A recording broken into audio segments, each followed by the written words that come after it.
What if the biggest financial mistake you could ever make is saving too much money? It sounds crazy, right? Every financial expert, every book, every article tells us the exact same thing. Save more, spend less, invest everything, retire rich. It's the gospel of modern finance. But what if that advice is only half the story? And what if the other half, the part nobody talks about, is quietly ruining millions of lives? Here's a number that should disturb you. The average American retiree dies with over 80% of their savings still untouched. Let that sink in. 80%. Millions of people spend their entire lives, decades of hard work and sacrifice, building a mountain of wealth they will never, ever use. They don't take the big trips. They don't buy the dream house. They don't slow down to enjoy the fruits of their labor. They just keep saving, careful, cautious, always waiting for a someday that, for most of them, never actually comes.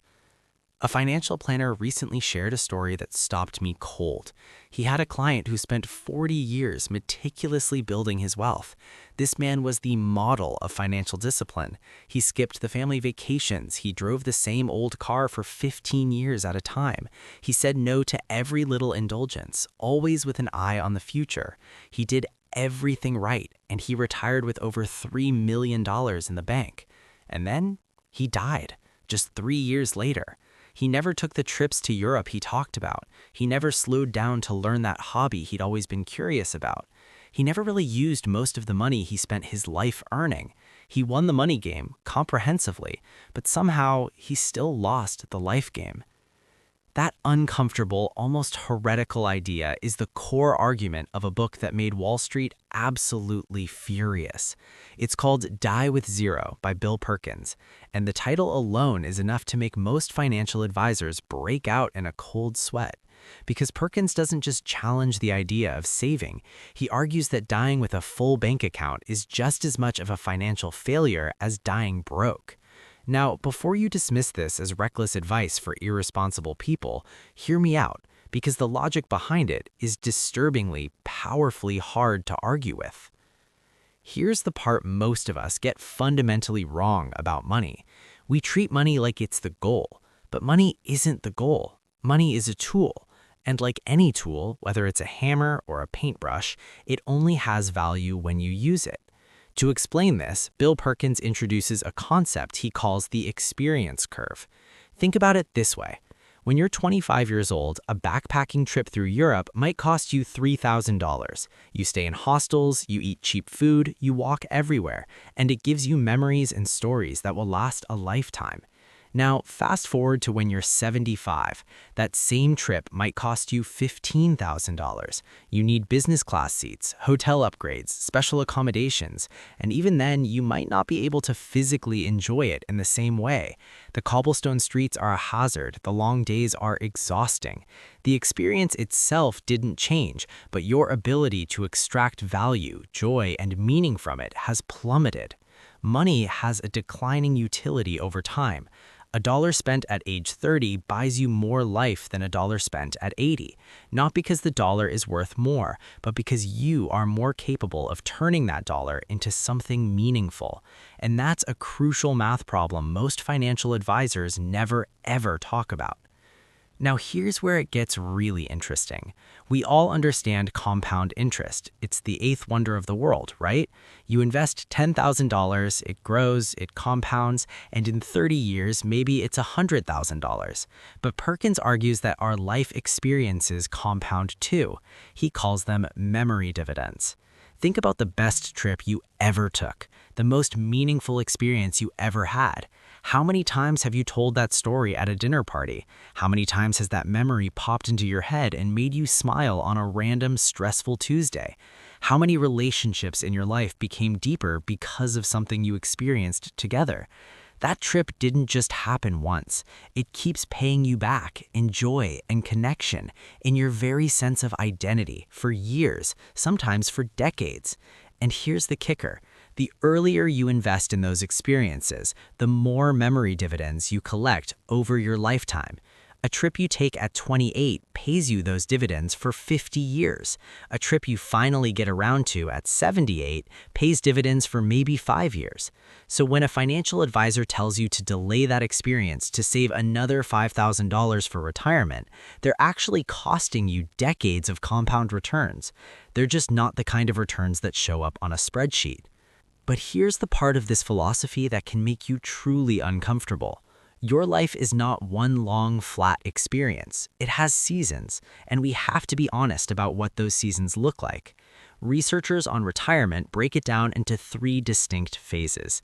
First come the go-go years, roughly from age 65 to 75. This is when you're still healthy enough to travel, active enough to explore, and you finally have the time you've been waiting for. This is the window.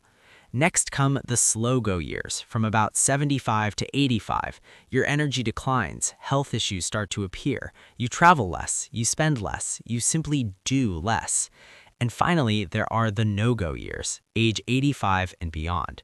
For most people in this phase, spending is almost entirely on medical needs. Mobility is limited. The adventures are over.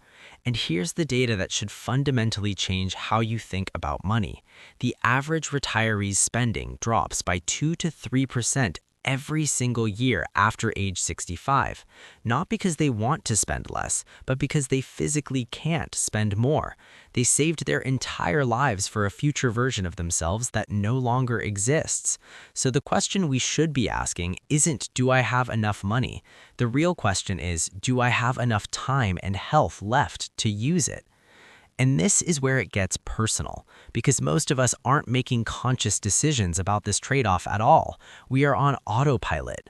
We max out the 401k because that's what we're told to do. We automatically say no to the spontaneous trip because we should be responsible. We push every single joy, every desire to next year or when the kids are older or after I finally retire. And we call that discipline. But ask a disturbing question.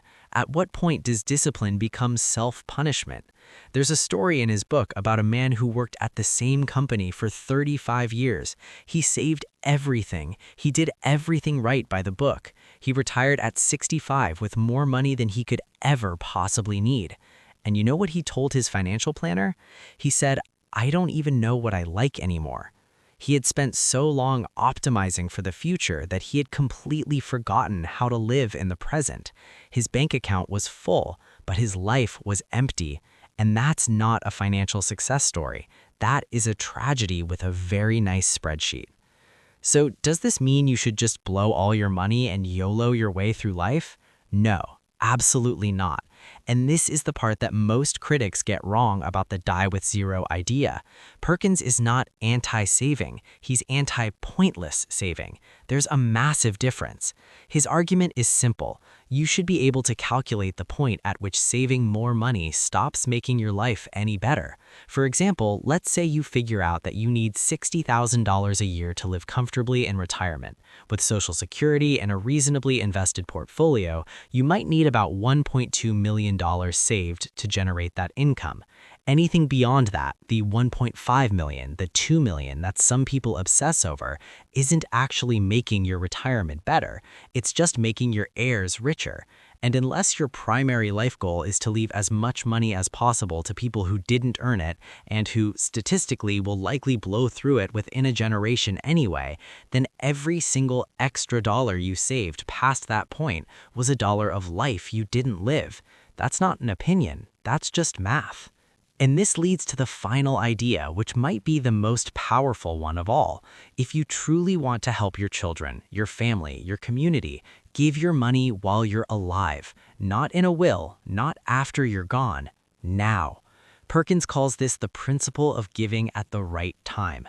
Your 30-year-old daughter needs a down payment on a house now, not an inheritance when she's 65 and already retired herself. Your grandkids benefit from a college fund today, not a trust they can finally access in 40 years. The people you love need your resources when it can fundamentally change their life's trajectory, not when it's just a nice surprise at the reading of your will. Dying with zero doesn't mean being selfish. It means being intentional with every dollar at every single stage of your life. So let me leave you with this. I'm not telling you to stop saving. I'm not telling you to be reckless. I am asking you to consider one deeply uncomfortable possibility, that the biggest risk in your financial life isn't running out of money, it's running out of time. The average American spends 90,000 hours at work over their lifetime. 90,000. So if you spend all of that time, all of that life energy just saying later, you might wake up one day with a full bank account and an empty life. So here is my challenge to you. Think of one experience you've been putting off, one trip, one project, one conversation, one thing you keep telling yourself you'll do when the time is right. The time is right, because the money you save today can always be earned back, but the time you lose, that's gone forever.